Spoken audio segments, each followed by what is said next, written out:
I'm one of the co-founders of TTC and also the talent acquisition lead at Funding Circle. We're really excited to bring you this conversation today. There's no denying that talent data is something that everybody's talking about at the moment and becoming a really crucial part of the talent role moving forward, making sure that we're aligned with the business and also being able to add value when the talent role is such a questionable position in some companies at the moment. So this is a way that we can really add value, step up to the table, but also become more strategic in our roles.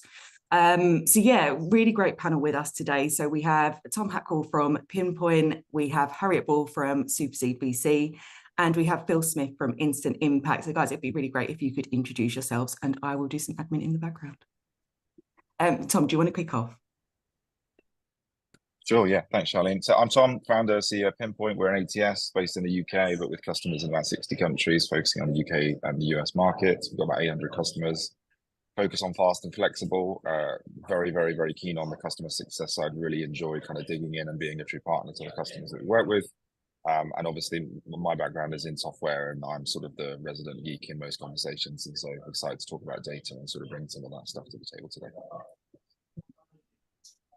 Great, I'll go next. So hi everyone, I'm Harriet. I'm the head of talent at SuperSeed VC. We're early stage investors into B2B SaaS AI businesses, disrupting Industry 4.0. We invest at pre-seed and seed stage into technical founders, and our mission is to help de-risk their journey from 0 to $1 million in revenue.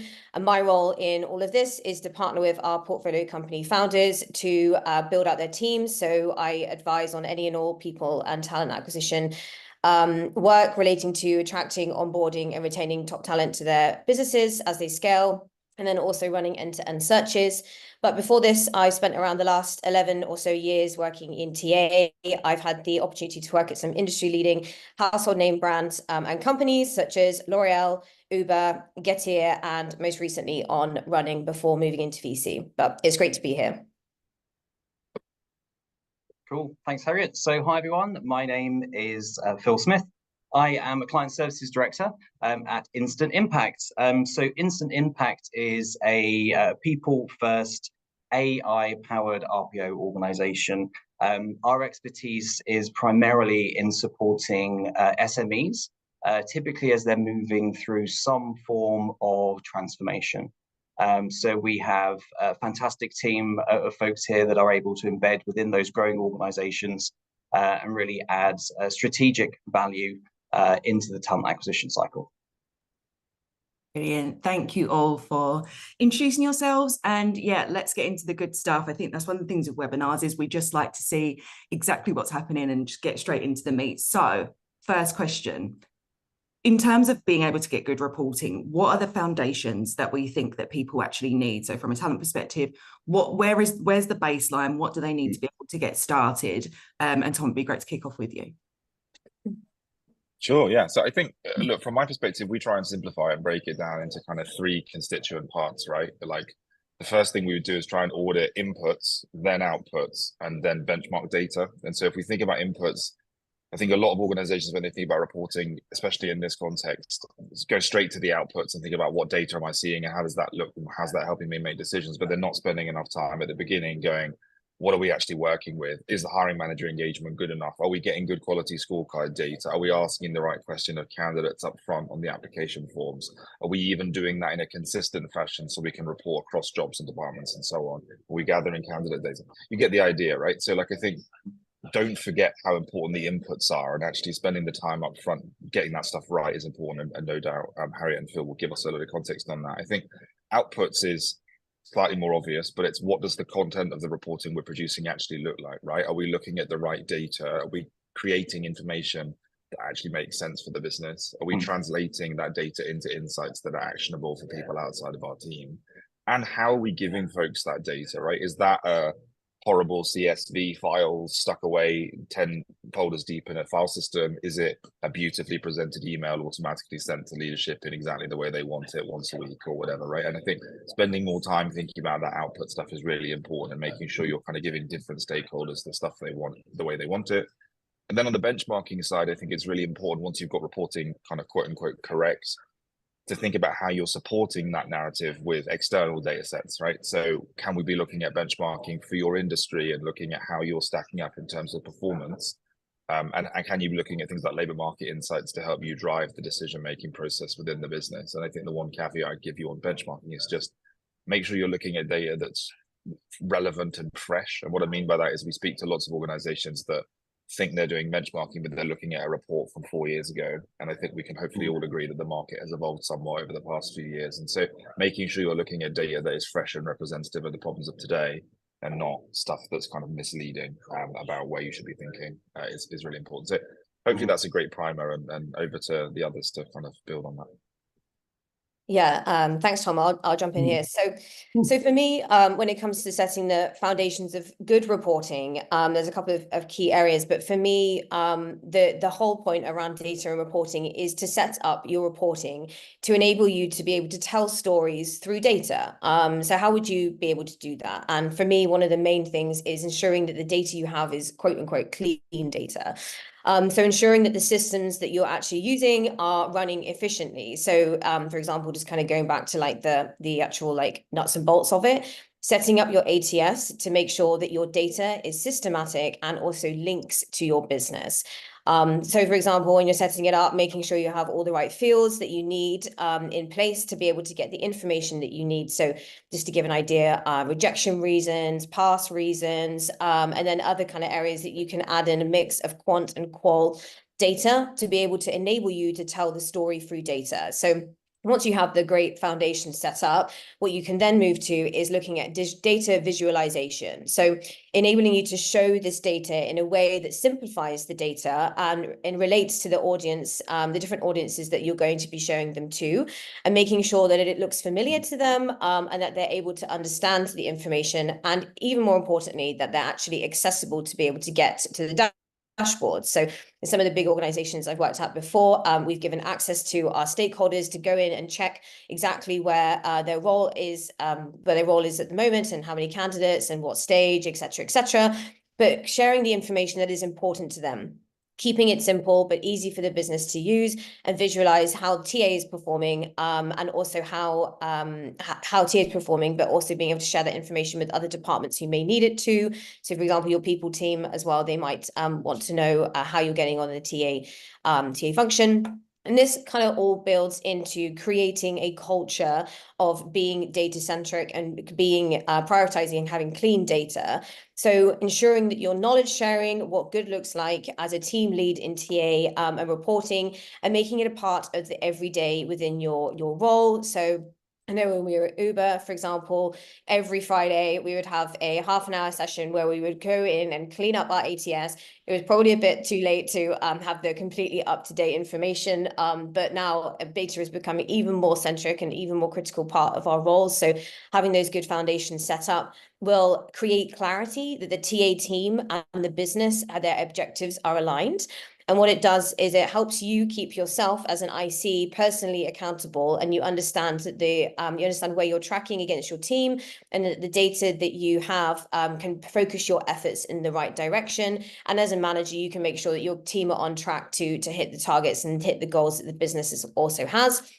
It also helps you move away from making decisions based on gut feeling, but data really helps you create actions that are data backed and also influence the business. Like, have you ever had a hiring manager, for example, who wants to just keep seeing CVs, even though they've seen 4 good people already, but because you've tracked like when the best CVs come through in previous recruitment processes, typically you get the best CV that ends up being the person that you hire within the first 2 or 3 weeks of the role being open, and you're looking at 6 weeks and the hiring manager still wants to see more candidates. Then knowing you have that data to back you up can really kind of put you in a really strong position to better service the business, which will ultimately improve your relationship with the business and improve the overall view of TA within the organization and become more strategic.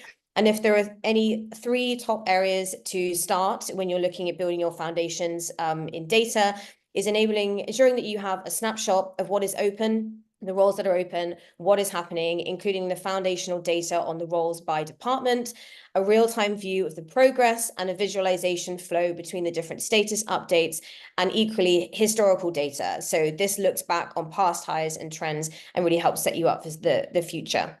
There. I think from my side, I absolutely agree with both of you. And I think, to maybe kind of summarize some of the elements that we've discussed today, I think absolutely critical. We need to consider the range of stakeholders that are going to benefit from the reporting output. So what data points are they interested in? So the information required at board level is quite different from the information that might be required for an individual hiring manager. So knowing the audience and understanding what's going to be relevant to them, I think is critical in order to help drive decision making on an operational level, but also on a strategic level. So fit for purpose, absolutely, it's got to be fit for purpose. Data integrity, I think, is something that we've touched on here as well. Absolutely, if you can't trust your data, then you are not really able, I think, effectively to build credibility within the organization you're working within, either directly or as an external provider as well. So yeah, absolutely. I think, Harriet, to your point, making sure that your data is clean, absolutely critical. I think as well, understanding what kind of where and how your data currently sits, what platforms is that information in? Is it in the right platform? Is it in a platform that you can extract that from and share it in a meaningful way? I think the other piece as well is to be mindful of exactly what it is that we can track as data. So, for example, driving change within those collection points.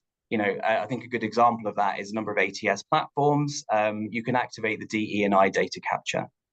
This is actually quite critical information that you can share, obviously very confidential, with organizations to help them inform and drive their DE&I strategy. That's not switched on, you're not able to share that data. So again, I think understanding your platforms, using the data in the right way, and ensuring that you're kind of collecting the right information would be, for me at least, I think, the critical points. Brilliant. No, thank you. There was some really good detail and context there, which I think is really useful for people to know. And I've already got a few notes myself. I think we've talked about kind of where you get started, but ultimately things never always run so smoothly, right? So when thinking about how to kind of move forward with this, how to get started, what problems have you guys either experienced or kind of seen yourselves when you don't have access to that good reporting? What does that look like? And I guess, what are the issues that can come if you don't have that information available? I'll start with you. I'll say I'm happy to jump in first there, I think. And again, not naming any names, I think, trying to be conscious of that here as well. So I think my examples are going to be broad, but certainly I think the challenges I've seen in that space is really fractured decision making. There's less confidence in decisions that are being made that really impact on organizational performance. I think some of the challenges as well is around the visibility of the TA function within the organization, and the kind of the negative impact on that. If we don't have access to be able to support some of the decisions or recommendations that we're making. I think also as well, what I've seen in the past is challenges on achieving organizational milestones and certainly budgetary impacts. So to me, there's a whole kind of range of different areas that can be impacted if we don't have our sort of reporting set up effectively from scratch. As I said, not naming any names. But what I would say is that I think, and I'm sure you guys all agree with me, this is something which organizations have in common, no matter how large or small they are. There is definitely some commonality. There's a thread that runs throughout. And I think this is one of the critical areas that everyone needs to get a little bit more focused on. I'm happy to go next. So I'll double click on everything that you've said, and I actually do have some examples, and I will name some names. So controversial. So get the editing out. So for me, in terms of the problems that I've seen and experienced when you don't have access to good reporting, is obviously number one is the lack of credibility. Number two is a lack of alignment between hiring and your overall people acquisition decisions. And then the third would be a lack of visibility into the TA function and actually what is happening. So on the credibility piece, so data, this is basically the cornerstone of why we use data, really, to build credibility. And data allows you to put science behind what you're actually doing, and allows you to be able to tell a story, which essentially can result in making efficiencies, saving money, and also creating a way more targeted approach to people acquisition. Again, like I said already, really aligning that business strategy to the people acquisition strategy, and seeing TA as a strategic business partner, and not just as a cost center to the organization. And then creating visibility into our function and what is happening. And my two examples I wanted to share, one is my time as an individual contributor, so I will call myself out here. But when I was at Uber, I very much thought I was absolutely excelling in my role, didn't have a clue what was going on in terms of the data that I was doing, but I thought in my head I was doing very well. And it wasn't until I found, first of all, where to find the data on how I was performing. So I think that's another thing, is like, make sure your teams know where they should go to find the data out, and self-serve them and give them the tools to be able to figure this stuff out themselves. But also I looked into my conversion metrics, for example. So I was trying to, I was speaking to like 8 or 9 people before I'd even get to one hiring manager phone screen. And when you take a step back and look at that, that really results in like how many hours wasted speaking to people who weren't relevant for the position, or that you spoke to because you're like, oh, maybe, you know, you never know, they might be a fit for the position. I can see some things on there. But the knock-on effect of that obviously is huge, because then you end up wasting your own time, wasting time of the candidates that you're speaking to, and then not supplying good enough profiles to the business, which obviously then in turn slows down hiring, blah, blah, blah. We all know how this story goes. But when I realized what was happening, I was able to course correct, and really allowed me to up my game and be way more focused, and way more aligned to the business, and be way more kind of strict on myself, and not waste time and not waste business resources, because ultimately when you're wasting time, you're wasting business resources. And then another example, and this is more from like a kind of an overview lead perspective, when we were at Getir, at one point we were hiring so much that we had no foresight into the upcoming headcount planning. So we then were building our talent acquisition team to support what we thought was going to happen based on the number of hires that we were making at any one time. And there was a month, I think, that our team alone, and it was between eight or so of us within the TA team, in one part of the TA team as well, we're doing around 64 hires per month. So we were hiring like absolutely crazy. And so the size of the TA team then ballooned to around 150 people, because we thought this is the momentum that we're going to have to keep hiring at. And obviously, then when we started looking at the forward planning and the headcount planning, that's when we realized, oh God, right, we've made some pretty costly mistakes here. And this could have been avoided just by having access to the most basic data, because this also then goes on to have a huge knock-on effect to other departments within the business that are impacted by hiring. So the IT department, the people department, the L&D department, the finance department, most importantly, couldn't then forecast when people potentially were going to be starting, or they had way too many people starting that they weren't prepared for. So essentially, even with the most basic of data, you can avoid getting lost down rabbit holes in TA. So those are the two examples that I wanted to share. Cool. I mean, look, conscious we've covered a lot on this question, and Harriet and Phil are both giving great answers. I think all I would do is just summarize and say, yeah, I think I wanted to reiterate the piece on credibility. I think we see sort of a big part of the transition of TA of the future as having much more of a role at the leadership table. And I think if you look at your sales leadership, your finance leadership, sort of the other leaders across the business, they are all speaking the language of data, very data literate, and sort of very data driven in the way that they make decisions. And I think if HR, and obviously TA more specifically, isn't doing the same thing, that credibility goes straight away, and it's no surprise they aren't being taken seriously at the strategic level. And then I think the other piece is just making sure that you're tracking the right stuff, right? I think we see a lot of people when we come in and work with organizations for the first time, really optimizing for completely the wrong things. We'll look at the way that they're reporting on data, and it's very, very high level. And they'll say, well, the problem is we're not getting enough applicants for roles, and the problem is candidate quality, or the problem is whatever.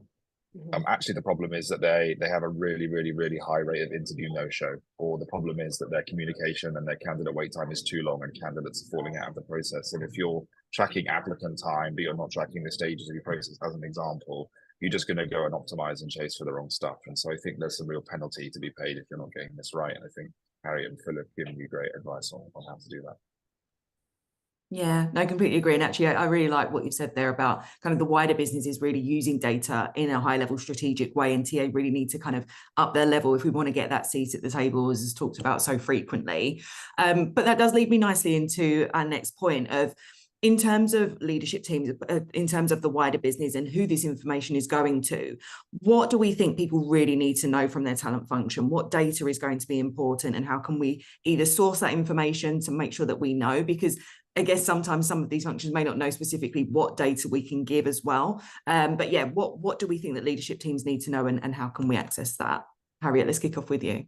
Okay, I'll go first. So I think the most important thing when you're trying to work out what leadership wants to know from the talent function is to really, and we touched on this a little bit, but really know the audience that you're speaking to. So the chief revenue officer, for example, might want to know something that is completely different at the hiring manager level, and doesn't necessarily need all the intricate detail per role that hiring manager is focused on. So really tailoring exactly what that stakeholder specifically needs to see that will impact their organization and their role. Another tip I would say is avoid using TA jargon or abbreviations, because they don't know what these mean, and just speaking in their language and communicating to them in a way that they understand it, because it's all well and good having this wonderful data, but if you're not able to relay it and tell a story that speaks to the person you're talking to, then it's kind of lost and doesn't mean anything. So you're only as impactful as the way that you're able to communicate it to that person. And another way to do this, I think, is not going to that stakeholder and saying, hey, what TA data do you want to see from me? Because often they don't know what the data is that they need to see. And instead try asking them, what is the problem that you're trying to solve from a people perspective? And what information do they think that they need from TA to be able to solve that problem? So as Tom said, it could be anything really with data. It doesn't have to be past hiring metrics. It could be like, what's going on in the market? What are my competitors doing? Who's hiring at the moment? Where's best to hire this type of role? What should I be paying? Etc., etc. But ultimately, in my experiences, leaders want to know what they need to know to be more successful leaders and people leaders within their own functions. So, and as a recruiter, they want to know that you're positively impacting the overall success of their business and how your team is working together to solve the people problems that are prohibiting your company from growing. So this is where kind of your TA function can then evolve. And if you really are best in class TA function, you're able to provide them data that they're not asking for. And also you can cover and self-serve some of the data points that they're looking for, and that makes you a real SME within talent. And then they will be coming to you to talk to them about innovations rather than just problem solving the initial issue that's happening. And then before you know it, TA becomes way more than just talent pooling and becomes a really strategic part of the organization and really drives and helps set up the business for success into a proper function. And in terms of what I do in my role, that's what I do here in VC. I deliver talent acquisition as a product to the businesses that I'm working in. And just to go back on what I was saying, when I'm doing my reporting, like, it doesn't have to be just numbers and scary and hard stuff. And like, when I first started thinking, oh God, I need to get more data centric, I just assumed the worst immediately, that it would be really hard and it would be awful and I would hate every second of it. But data is actually, all it is going and investigating something, finding something out, and then sharing that information with somebody else. It doesn't have to be pulling these massive reports and these spreadsheets. It can just be passing on information that you've learned from another space. But yeah, it ultimately makes you, I guess, a more strategic partner, and then they see you as a more strategic partner too, and can help resolve, I guess, issues later on down the line. But yeah, I'll pause there because I've said a lot, so I'll let somebody else go. I'm happy to jump in there. So I think, maybe looking at it a little bit more sort of holistically from an organizational level, what do we think that SLT is looking for from the talent function? The data absolutely powers and is behind, I think, a lot of the bits that I'm just about to talk about. But I think, what does that SLT want to know? Okay, is this function able to support my business? Is it able to help me achieve my short, my medium, my long-term goals? Does this function know the market? Do they have their finger on the pulse? Do they understand the external talent, the talent place that we're working within. Is the function set up to help minimize risk? You know, business continuity. How is the TA function able to help support and drive in that space? And is this function able to pivot with the changing needs of my business? So I think that is, as a senior leadership team, what they're asking themselves when they're thinking about their talent function. And I think with the right type of data being reported in the right way, we're able to provide the confidence to that senior leadership team, not only that we know the market, that we're actually supporting them in achieving their strategy, but they're also achieving good things in the operational sense as well. So the way I see it is that the data really kind of helps inform all of these other elements within the organization. So it goes far beyond working with a hiring manager. Great, of course, we want to talk to that hiring manager about the market, about this particular requisition. But we've also got to make sure that that kind of filters all the way up to the top. So I kind of look at it through different lenses. But data, as I said, I think is relevant, sort of up, down, cross, left, right, diagonally, whichever way you look. It's going to help drive confidence and decision making. Cool. Yeah, I feel like I'm supposed to contribute to every question, so I'll just summarize again. I think you had two great answers, so I won't elaborate the point, and we can move to the next thing. All I'll say is just what we'll often see, or what I'm often critical of TA folks at different levels, is the default stance is to report on stuff that demonstrates how well you're doing your job. But bluntly, nobody cares how well you're doing your job. They care how the TA function is improving the business's results. And so things like time to hire and time to fill are often very important metrics for the business, of course. But it's like a salesperson telling you how many leads they generated. Like, as the CEO, frankly, I couldn't care less. I care about how many deals you won. Right. And I think it's the same analogy in TA. I think we need to really make an effort as a function to better understand the underlying commercial objectives of the business, and like be the annoying nuisance pest that keeps asking, if you don't have that context and transparency, to understand like what are the core drivers of the business, what's the plan for the future, and then just align the reporting that you're giving the business really to be focused on answering those questions and sort of undo the thinking around demonstrating how effective you are at your job, because it's just not relevant in this context.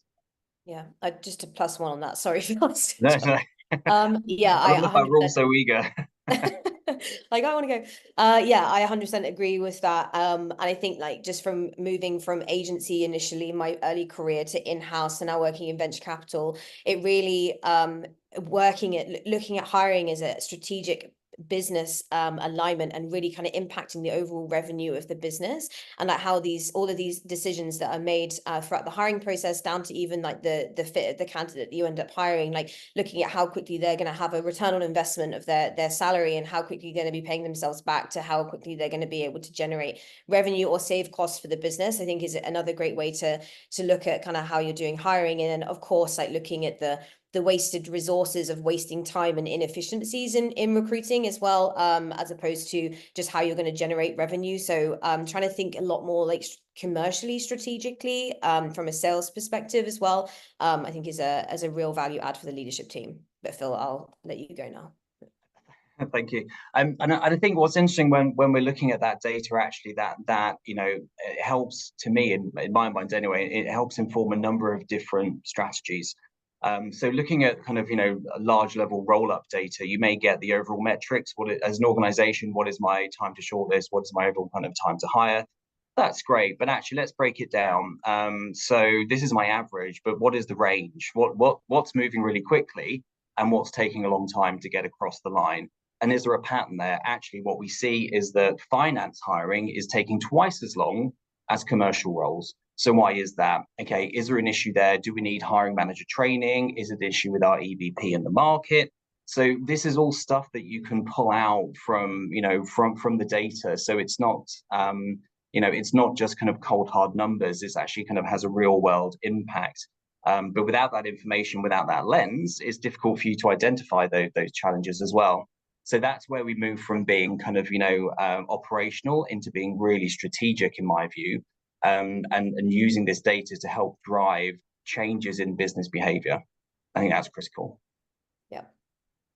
Yeah, no, some really, really good points there. Thank you, everyone, for sharing those. And I can see that Yas has put in the chat that he's stakeholders' favourite metric is time of overall hiring. So from the time the role is open to when the person joins. I think actually that's really interesting to know that, like, once you kind of know what your stakeholders are looking for, you can then just be super aligned with them. You can get that base level information over, and then also then start adding to that as to what you feel they may find useful. If anyone also wants to share any of their kind of data insights, anything like that, please do put that in the chat. And Maria, I can see you've asked a question which we'll definitely come back to very shortly. So we will come back to that in a minute. But just looking at some of the things that we've covered today, some of the data and the reporting side of things that we've discussed, how can we actually now turn that into an actionable strategy that the people that are listening can kind of utilize and literally like come off of this, go back to work and start to kind of implement today? What can we do and how can we turn it into a strategy? I mean, I'm happy to jump in first if I can. I think from a really practical perspective, what I would recommend is conduct an audit. So, actually audit what you currently have available to you. What data are you collecting? Where is it housed? Is it fit for purpose? Is it in an HRIS? Is it in an ATS? Is it in a data warehouse somewhere? So audit the information that you have at your fingertips and then ask yourself the question, is this the right data? And is this output actually, whatever it looks like, providing the organization with what it needs to help make decisions? So I think the other piece that is very practical is, I think we touched on it earlier, we can make broad assumptions around what we think an organization wants, but actually maybe we should be asking the questions. To Yasser's point earlier, there is one simple metric that hiring manager is very focused on. Okay, that's great. There may be others there as well, unless we ask the question, we don't know. And if we don't know what they want, we can't necessarily make sure that we're collecting it. I think as well, that then rolls into making sure that the reporting that you have available is fit for purpose and is actually, it's driven at the right level, that you've got the right reporting going to the right individual that tells them what they need to know. And I think lastly, before I hand over to the others, there's probably two things. Continuous improvement, I think it's always an area that we can grow and change. So just because we have something set up that's working, a regular reporting cadence with certain information, it doesn't mean to say that we can't adapt that and change it when needed. And I think to Tom's earlier point as well, let's be bold, let's share the data that the business maybe doesn't want to hear. So not being too controversial about this, yes, we want to show where the organization is doing well, but we also need, as I said earlier, to understand where it's falling down and where changes are needed. It could be that we're providing data around DE&I that doesn't necessarily line up with the organization's strategic goal in that space. So the data that we're providing can sometimes, be challenging, but it's, to me, the intent is positive, and to ensure that whatever you're pulling together is intended to really have positive impact at an individual hiring manager level, at a functional level, a regional level, an organizational level. So that's kind of my summary, and hopefully some kind of operational actions that we can do immediately. Yeah. Okay. I'll jump in. Yeah. So you made a point about kind of the ever-changing landscape of data and constantly being on top of it. And like one of the best things about data is it changes all the time, and there's constant new inputs that you can be looking at, and ensuring that you're constantly on top of the data and remaining agile and adjusting how you hire to remain competitive in the market. So using that data to make sure that you remain competitive and that you have a landscape of like what's going on in the market to be able to benefit the business that you're working with and become that more strategic partner. The key thing for me, the key takeaways are using quant and qual data to influence and turn the data into a story and ensure that you're communicating that message to the stakeholders in the way that kind of will really land with them. And also trying to be as strategic as possible using that data. And like you said, sharing the stuff that maybe isn't as great that they probably don't want to hear, but it would be harmful if they didn't know. So it's not always going to be great data. And it really kind of can unlift and show problems within the organization that maybe they didn't even realize were there, or they didn't have a sense of like what was really going wrong. And it can be an absolutely fantastic way to diagnose issues within your hiring processes. And also wanted to add and just to say we live in an age now where we're getting so much more exciting data than just like market mapping and hiring metrics that we can play with now. Like the rise of new AI tools are really kind of going to be innovative in the space and really unlock new information that we've never nearly had before about hiring. So just to plug quickly one of our portfolio companies, they're called Pop AI. You should go and check them out. They aim to eliminate manual recruitment tasks by automating application screening and candidate conversations, all integrated within their ATS. Within your ATS, sorry, and they're able to pull information that we've probably never even really had access to before. Like, for example, the volume of candidates meeting mandatory requirements for a different job category, or the volume of candidates applying to jobs in one category versus those that are being screened, and then those who kind of see the time to hire monitoring, so looking at their candidate experience and the competitive differentiation, and also determining the most effective channels of engaging candidates across WhatsApp, SMS, email, and different job categories for different locations. So we're starting to get lots of new data coming from all different areas. And then, like, for example, the note-taking AI tools, those are game-changing for understanding what actually happens within the interviews that you don't get to be a part of.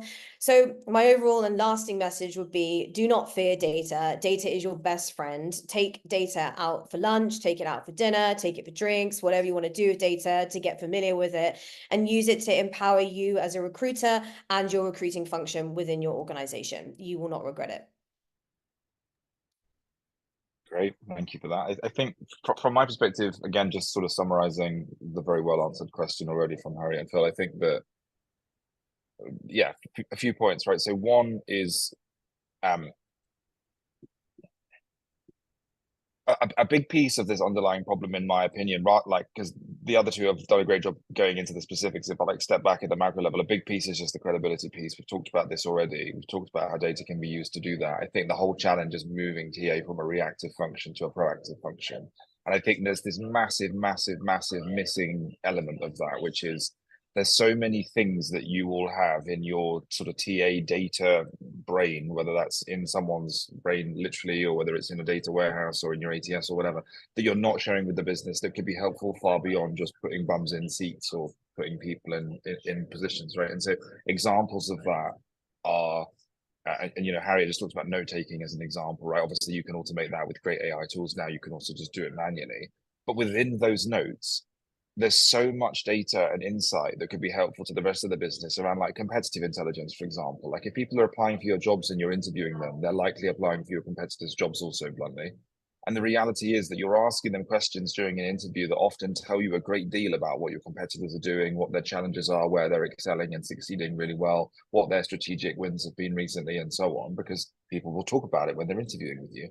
And that data often sits massively siloed in your ATS or in your AI note taker or in someone's brain, and is so valuable to people out on the front line, to your CEO and everybody beneath them, in terms of actually helping inform some of the decision making that you're doing. And it's data that you could not get anywhere else. If you can start bringing that data to the conversation, the perception of the TA function and the perception of you as an individual from a leadership space completely changes. And then you find very different conversations happen, and you get brought into strategic conversations. What do you think about this, and how does that?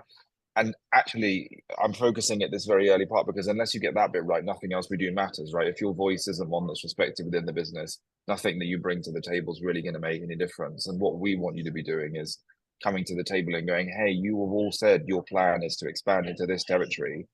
That's stupid, because you tell me that you need to hire these people. Actually, they don't exist. You need to do this slightly differently. And here's the way we're going to frame that conversation. But you've got to work out, like, what the give from your side is that allows you to have that in the first place. And I would just encourage you to really look at the data that you already have, because you all have some of it, and work out how you could be useful to other functions within the business just by sharing that data more widely and putting a bit of a narrative around it. Yeah. No, great point to end on there, Tom. So thank you for that. We're going to jump into some Q&A to make sure that everyone can get some context for their own kind of businesses, their own organizations and things like that. I can see a few coming through. If for any reason you want to send your questions anonymously, just send them directly to me in the chat or use the Q&A function.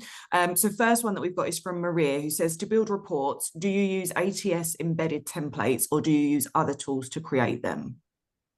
Who wants to answer that? I can jump in from my experience. I'd say that it's typically a blend. And it's also reliant upon the reporting capabilities of your ATS. I think more frequently what I see is API integrations with data being extracted from an ATS and then moved through into more of a Power BI dashboard, for example, that you can manipulate and actually look at the data in different ways in a live environment. You can also as well export some of that information then to sort of PowerPoint, PDFs, so it's also shareable. So for me, I think it's dependent upon the capabilities of the ATS, but I've never been completely bowled over with the sort of internal reporting that I've seen so far. Yeah, I'll +1. No other comments. I was going to say, are there any other tools that you guys have kind of come across that you find kind of adds value in this space as well as the ATS? Any kind of add-ons or anything that people can look into?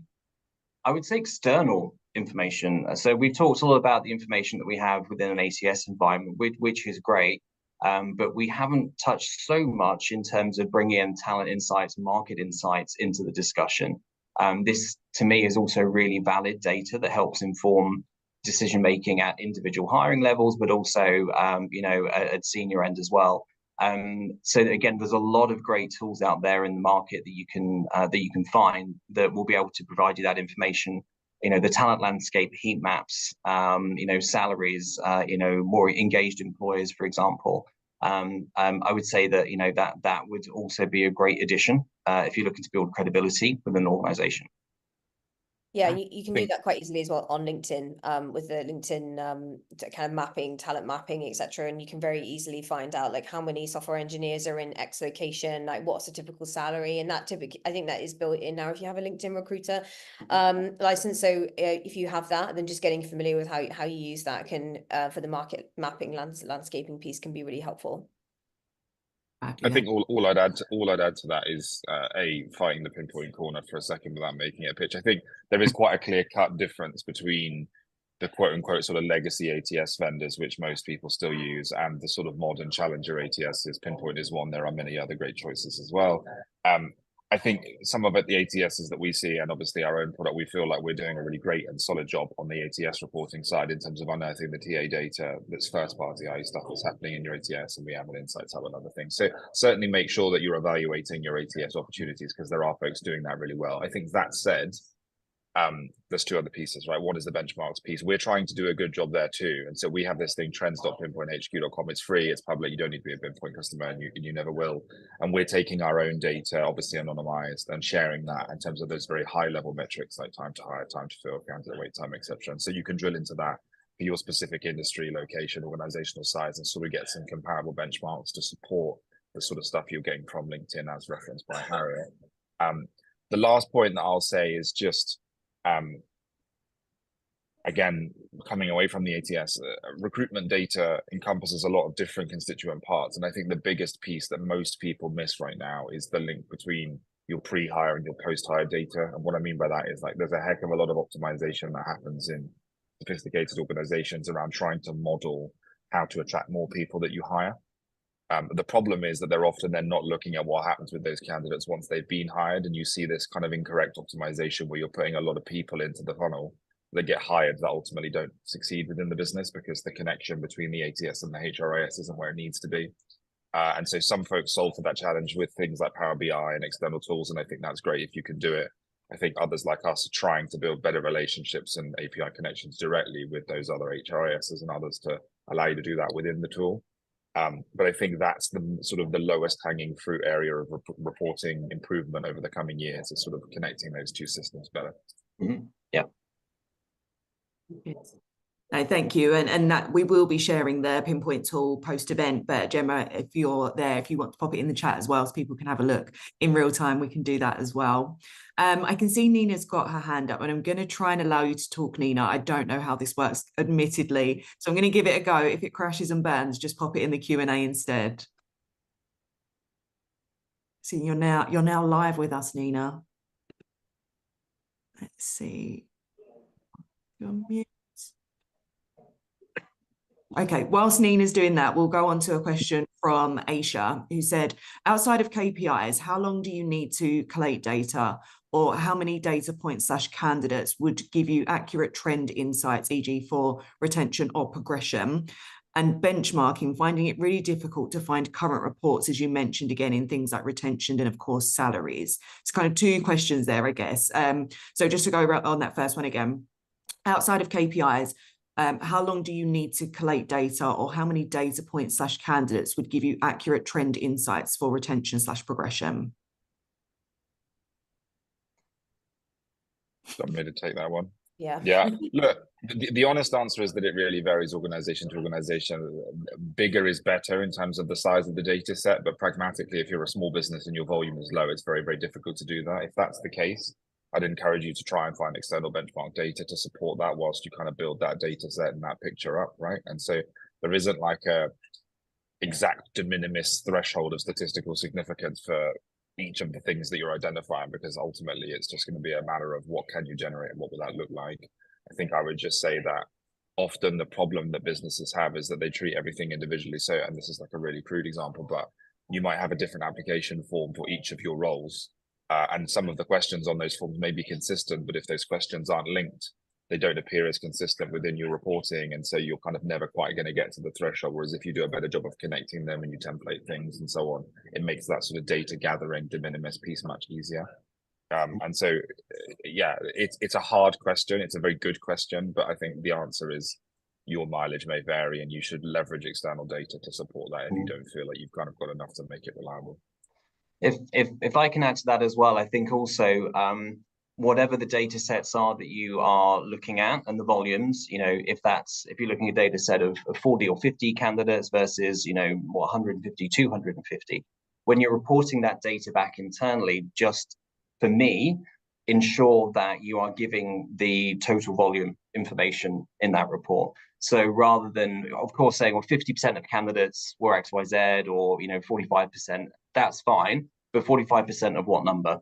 So to me, it's important to make sure that you're positioning the data correctly as you're reporting it, so others can understand if we're talking about a small, medium, or a large sample size. Yeah. I don't think I have anything else to add other than I think those are valid points. And when you asked, I was like, God, that's a good question. Like, what is the right time duration? But yeah, essentially, I think working with what you already have, building as much of a story and data around what you already have. I think there's a rule per se is like how long you have to have the information dating back to. Obviously, the longer the better, and the bigger the data set you have is ideal. But like Tom said, leveraging that with other external data, and then also providing reports based on what Phil said in terms of like, this is the size of the data pool that we had to work with. So this is what we have for this role, or this piece of information to share. I'd say as well, it kind of loops back with what we were talking about earlier in terms of doing that audit, understanding what data we're currently collating and is it the right data. I think one thing we didn't talk about when we were looking at that was actually looking at, not just now, but actually think about 18 months, think about 24 months, think 5 years into the future. What kind of more longitudinal data do you want to be collecting? If it's not there now, let's start collecting it and ensure that we're able to report on that so we can then identify those trends and patterns. So it's a little bit, I think, about looking into the future here and actually trying to understand what you think the needs of the business are going to be in the future. So again, I think it does all pivot back to making sure that we're collecting the right information in the right way now, so that we are able to provide that trend data. And just on the benchmarking piece, I think we kind of covered a few options there previously, but yeah, we can get some more details sent out post-event as well. Jose asked a question, which is, how do you use data to measure quality of hire? And that's a really big one at the moment. So yeah, so that's a great question, Jose. I can jump on that one. Go on, Go you ahead, guys Phil. crack Go off, Nia. ahead, Phil. Okay, I think a great question actually, and one which I think people get asked. The TA department function gets asked that question quite a lot, from different angles within the business. It might mean different things, but I think in terms of quality of hire, I think I guess you've got quantitative and qualitative information. So you can have that quantitative information, as Tom said earlier, as linked to an HRIS. What is the tenure of that individual? What is the what is their route within the organization? How they're progressing?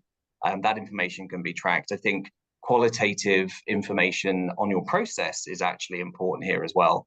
And I think this is where we can kind of look at things like candidate questionnaires and hiring manager questionnaires as well, so that when we've completed that hiring cycle, we are asking our stakeholders within that process how they felt how they felt the experience was. I think that does have an impact on quality, but I guess it depends which lens you're looking at it. There's, I think, quite a few different markers that you can pick up on to look at that. But Tom, Harriet, I know that you both had ideas on that too. Yeah, I'll just jump in, otherwise I'll forget my points. So one of the things you can do, and again, this is probably something that could be built into your ATS, is looking at the so obviously the tenure of the candidate, but what we tried to do is look at the quality of the candidate that applied to the position, the winning CV, and how well that matched the job description that they applied to, their suitability for the role, and then did a check-in after 1 month with the candidate to ensure that the role still was perfectly aligned with what they're expecting, and then also with the hiring manager after 1 month, and then at a 3-month point too, to dig in and say, hey, now the person that we've hired based on the role that we thought we were hiring then, is it still completely aligned with how this person is performing within the position, and are they delivering still on the role that we hired them for, and is the quality still there, how are they performing, etc. And then another key metric that we look at in kind of like now I'm partnering with a lot with the founders, one of the key things that we look at is return on investment. So some roles take a little bit longer to or some hires take a little bit longer to actually see the return on the investment, in terms of like how much it costs to actually acquire that talent, and then their salary versus the outputs that they need to achieve in their role. So for example, a salesperson, because if it's an enterprise salesperson, it may take, for example, 4 months to start seeing the money come back in terms of what you've already spent on their salary, and then the how they're going to benchmark and how they're going to track to cover their own costs, and then also start generating business for the or revenue for the business, sorry. So I know the number of different ways that you can look at it from like a quality perspective, and sorry, not a quality perspective, a quantitative perspective and a qualitative perspective, looking at revenue goals, and then also like the actual quality of the fit to the position, and the feedback from the hiring manager and our stakeholders, and also the business leaders on how that person is performing. So that's kind of some of the ways that I look at quality of hire. Amazing. Great place for us to wrap things up, very conscious of the time. But yeah, thank you all for all of the answers to this. I've definitely personally taken away heaps of notes. Know absolutely what I'm going to be doing this afternoon, looking into my data and trying to get started and starting to ask the right questions as well. And I think even just by asking the right questions, that can add real value to stakeholder relationships and start to kind of elevate where we sit within the business. So yeah, thank you all for attending. I really hope you took some great information away from today's conversation. So a massive thank you to Philip Smith from Instant Impact, to Harriet Ball from SuperSeed VC, and to Tom Hacquoil from Pinpoint. Yeah, if you've got anything more that you want to ask the guys, please do connect with them on LinkedIn. And yeah, there's also the Pinpoint discount for any TTC members as well, where they're offering 3 months free to anybody. So yeah, make sure you get involved in that. But if you have any questions, any follow-ups, any information for us, please do send them along, and I hope you enjoy the rest of your day. Thank you all. Thanks everyone. Thanks, Charlene, Thank as you, well. everybody. Thanks guys. Bye. Bye.